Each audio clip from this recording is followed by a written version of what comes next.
Chers amis, bonjour. Le yoga, est-ce pour tout le monde? Voilà une bonne question. Le yoga, est-ce pour tout le monde?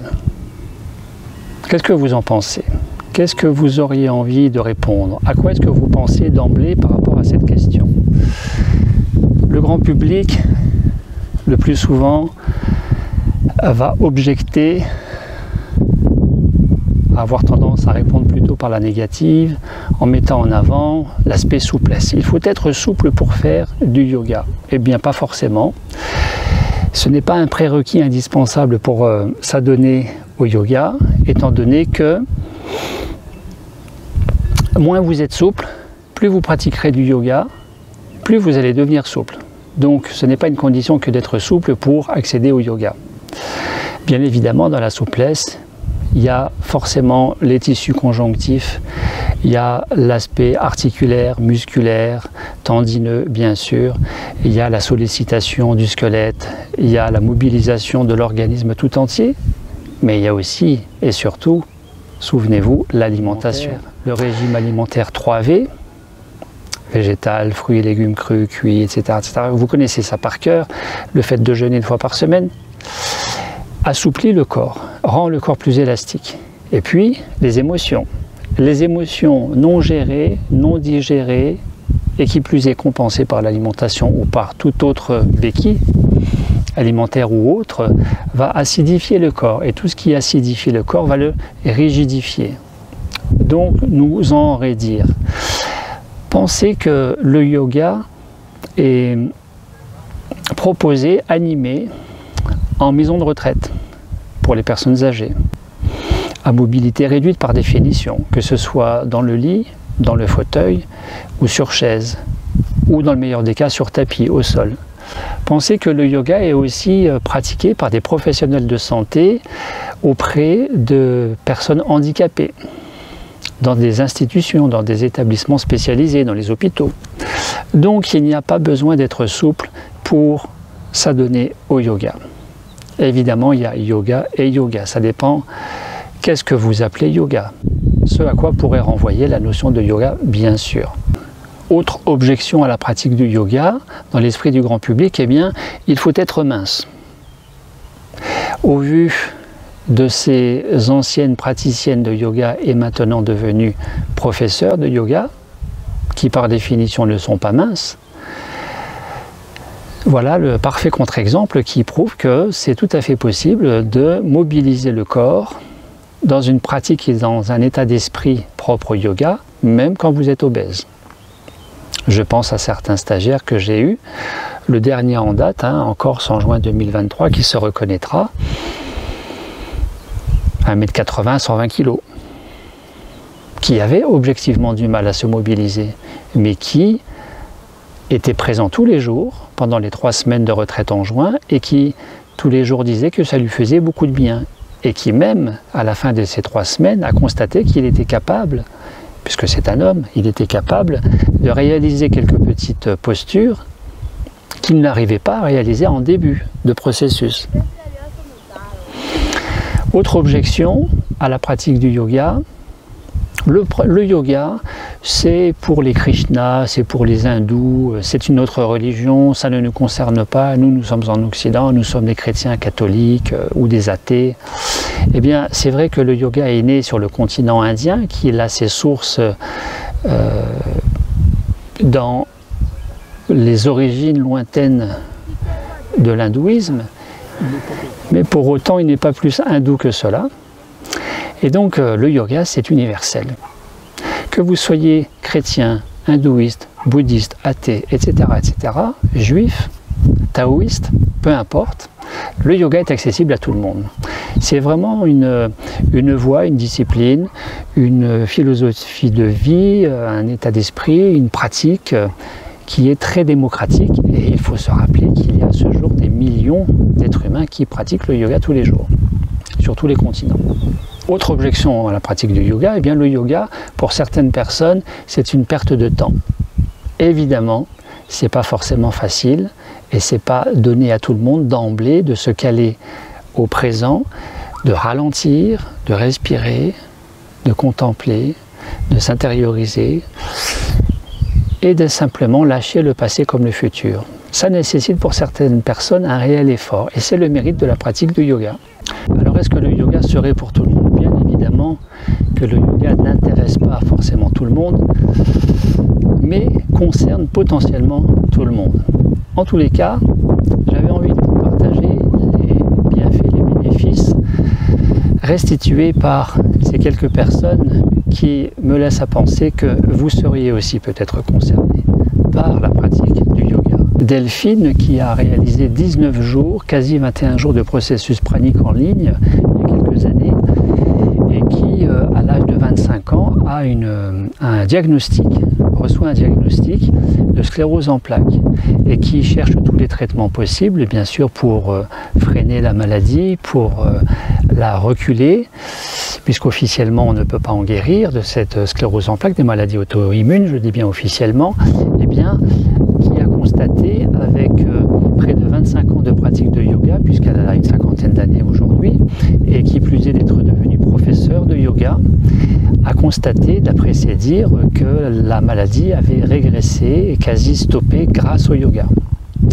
Et bien sûr, 19 jours de pause alimentaire pranique, d'une bonne détoxination de l'ensemble de l'organisme, sur le plan physique, physiologique, mais aussi émotionnel et mental, avec ce trou de mental, fait qu'elle se sentait particulièrement bien, encore mieux qu'avant le processus, après le processus.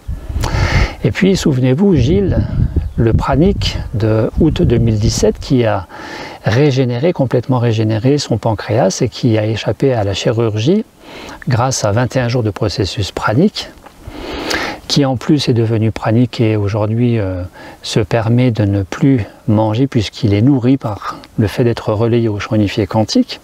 Eh bien, Gilles, que j'ai eu le privilège, le grand plaisir d'interviewer avec sa femme, souvenez-vous, et qui lors de ce passage chez eux me confiait qu'il avait particulièrement mal au dos, en un point du dos précis, depuis plusieurs mois, qui avait fait l'objet de soins ostéopathiques il y a quelques années, puisqu'il y a quelques années ça avait déjà été problématique chez lui, ce point dans le dos, ce mal de dos qui avait duré plusieurs années, qui a été traité par ostéopathie, qui était grandement ou quasi soulagé, et qui était réapparu il y a quelques mois, et un point douloureux dans le dos qui persistait depuis plusieurs mois, jusqu'à ce que nous arrivions chez lui pour l'enregistrement de cette rencontre avec un couple pranique, et à l'issue de cet enregistrement, de lui proposer quelques postures d'assouplissement, d'étirement, de mobilisation du dos et du bassin, et qui 3 jours plus tard au téléphone me confiait que ça l'avait grandement soulagé, qu'il n'avait quasi plus mal, son dos était quasi réglé en termes de perception douloureuse, donc il était très soulagé et très content. Et puis je voulais aussi vous partager l'expérience de Stéphane Haskell que vous pouvez retrouver lors de cette émission de Frédéric Lopez, l'animateur, et qui, Stéphane Haskell, est devenu quasi paraplégique avec une destruction vertébrale et des disques intervertébraux dus à un alcoolisme aigu, et qui a échappé de très peu à la paralysie, au fauteuil roulant, à la paraplégie, car il a fait une hernie discale consécutive à cet alcoolisme aigu.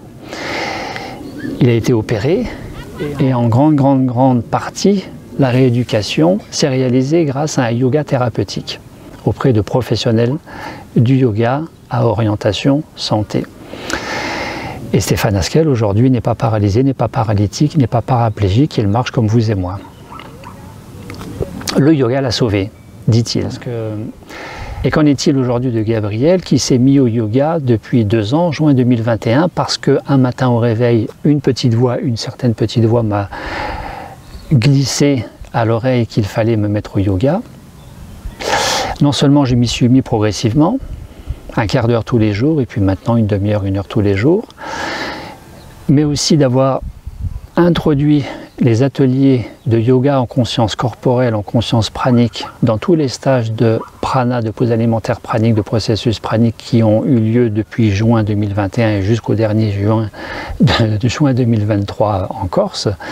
Eh bien, le yoga, quand bien même imprégné depuis une dizaine d'années de l'univers du prana, de la nourriture pranique, de la particule de lumière photonique, et bien quand bien même tous ces bénéfices apportés par le prana, le yoga m'a amené encore un petit peu plus dans une autre conscience encore un peu plus expansée, dans une perception en conscience plus aiguisée de l'énergie de vie circulant dans le corps, avec cet effet d'alignement, de rayonnement, grâce au yoga, de sérénité, de force tranquille, de profond ancrage à la terre, tous ces bénéfices apportés par le yoga. Alors c'est vrai, comme je le disais, vous n'êtes pas forcément intéressé par le yoga si vous restez dans une perception extérieure à tout cet univers du yoga qui est très universel, très démocratique, très occidental, très oriental à la base bien sûr.